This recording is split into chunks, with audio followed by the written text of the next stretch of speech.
businesses were quite concerned. Mind you, some businesses favorable to pedestrianize a street, others opposed, but all had in common really the lack of detail, the lack of planning. Wouldn't have been for the opposition and the merchants that went to the street and say this is not a right project for downtown.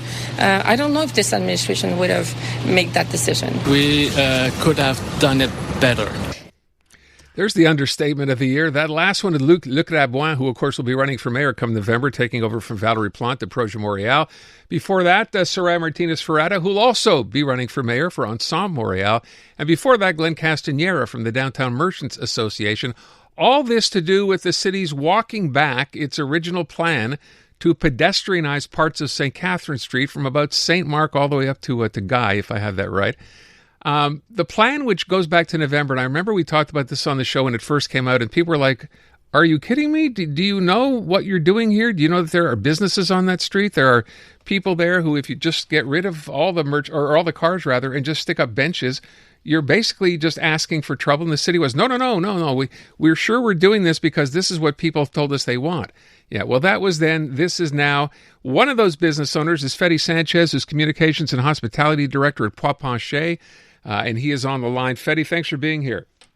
Hello, Aaron. Thank you for having us again. Well, we spoke about this at the outset, right? When the city first announced this, and I remember, you being very vocal about the fact that this is a half-brained idea, if I can use that term, because it didn't take into account what businesses on that street and in that area would be looking at. So let's go back and talk about that at the time. What was your major objection then? Well, first of all, you were a very big supporter of this. And as you know, Glenn Castanera from Montreal Centreville did a tremendous job representing the voices of the merchants. So tons of credit going to him now. The main issue, of course, was that everybody was shocked. They were surprised. They were taken by surprise on the project. We all know this. And there was no meaningful consultation. The good news now, and this is great news, the fact that they have paused this and that they have said, yes, we will do some consultation. Which form this consultation will take, I don't know. But this is a $140 million project. So basically 3 areas, where we're going to try to make pedestrian. Nobody's opposing the principle of beautifying St. Catherine. But we have to recognize that St. Catherine is, first and foremost, Canada's most important, or second most important, I'm not up to speed now, commercial artery. Commercial meaning that the main attraction of it is its commerces. So I think that before we begin talking about parks or about pedestrian zones, there's a number of things that we need to take care of before. So example, number 1, would be homelessness. For as long as the city has record numbers of homelessness, it has grown by 30% in the last 8 years. If we build parks, if we put benches, this only makes it nicer for the homeless to set up shop and to live and to beg and to do whatever it is that they do downtown. The city is not taking care of them. Can you imagine what we could do with $140 million to find housing for the handful of homeless that we have? First of all, we got to take care of that. We got to make sure that these people have some place to go so they don't occupy downtown and we don't leave them, in the tunnels of downtown as if they were animals. It's not fair. The city has the money. We have the resources to help them. Take care of housing. Second, we really got to look at the situation with what makes arteries like that vibrant. So if you look at the Madrid, Barcelona, and all the cities that we admire so much because they have wonderful pedestrian areas, street commerce is allowed. So basically we have kiosks, we have street vendors, we have street food, we have tables and chairs all over the place.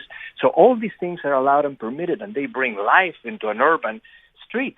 Commercial artery, all those things are illegal in Montreal. So before we open parks, we got to make sure that these things are permitted. So we can say, yes, we're like Las Ramblas or we're like another famous pedestrian street. So homelessness, street commerce, and lastly, people go to a commercial street because they want to see commercial excitement, meaning we got to have an original commercial offer. We got to have local stores. We got to have some quality merchants, not the same thing we see in Boston, New York, and other cities. We got to have something original. And right now what we have is 1 store out of 4 closed, and this has been going on for more than a decade. So unless we can bring vibrant commercial activity, then we're not going to have a vibrant commercial street. So 1, 2, 3. if we can start tackling this and consulting before putting up parks and benches and who knows what, then I think we might have a plan. But we got to find a way. The city needs to find a way to bring people in a meaningful way, not simply putting, hey, come on down for a consultation, and if you miss it, well, we're sorry. No, actively go after the merchants, actively go after the people who use downtown, who visit downtown, and don't consult people who never come. Don't consult people who never have businesses downtown. They don't care. It's not interesting for them. So consult the people who have at stake, solicit them aggressively, and produce meaningful consultation, and take care of the prerequisites before you can start putting parks. So you've outlined the problems, very, very well. Are you hopeful, can I ask, optimistic, that now that the city is basically, let's say, it admitted they made a mistake by trying to rush this through, do you think things will change?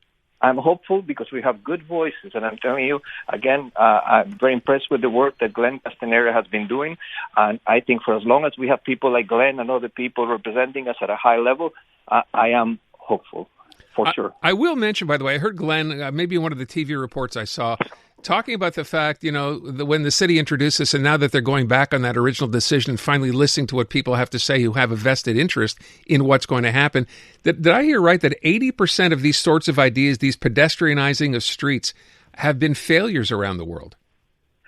Aaron, I'm sorry, I don't have the statistics for that. I know Glenn knows very well what's going on globally. What I know, and I'm sure that you know that personally, at a personal level, is the kind of streets that you like. If you travel around, I'm from Europe. I grew up in Madrid. I grew up in the Canary Islands. And, of course, you travel around Europe and you travel in Italy. The kind of places that you like, that are vibrant, you know exactly what they have. You know exactly what they have. You know why you love them. You know that you can sit and have a coffee in front of a cathedral. That doesn't happen in Montreal. You're not allowed to have a coffee in front of a cathedral. I don't know why, in that square. It's mysterious. You have food kiosks. You go to Bryant Park, and you have food kiosks, and you have tables and chairs. You have all this vitality. We don't really need clowns or entertainment or fancy furniture in the streets. All we need is vitality, action, people walking around, people watching, good stores, good vendors. That's what we really need, right? And that's what makes it exciting. You know it, you travel, I know it, I travel, and we know what we love. So let's have the same thing, Well, you're right. I mean, it doesn't make sense when you think about it the way you describe it. At the end of the day, if you're going to walk on a street because it's closed off to traffic and none of those amenities that you just described are available, what's the point? You'd think that this administration would recognize that, given on what's been successful in other cities, and say, hey, you know what? We know that on the books there's a municipal bylaw about food on the street. It's time that changed. And we're going to change it to make this a better venue at the end of the day when it does become pedestrianized. So are you hoping that's as far as this goes, or is that pie in the sky, do you think? I don't think it's pie in the sky because I think the conversation is open now, right? And I think more people are becoming aware that we might need this.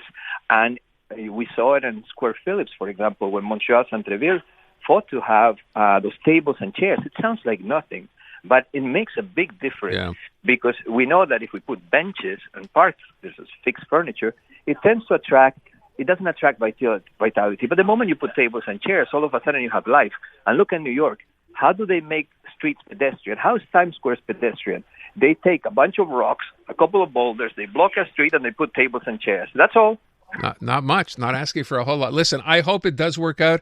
I guess we should take, heart of the fact that the city at least admitted it had made a mistake by not consulting with businesses. So let's count that as a win and hope for the best. Fedi, thank you so much. Thank you, Aaron. Thank you very much. You bet. Take good care. Federico Sanchez, who's over at Pois Penché. That's a restaurant, by the way, at the corner of Drummond and de Maisonneuve. But yeah, a lot of the merchants in that area, when this plan first came out, were scratching their heads trying to understand what the city was doing. So let's hope in this revamped plan they take into account everything that he just said. Some great ideas there. Imagine if you could go out and there was street food and, tables and chairs. That would bring some vitality, as he described it, to the neighborhood. It's clear that's what's needed.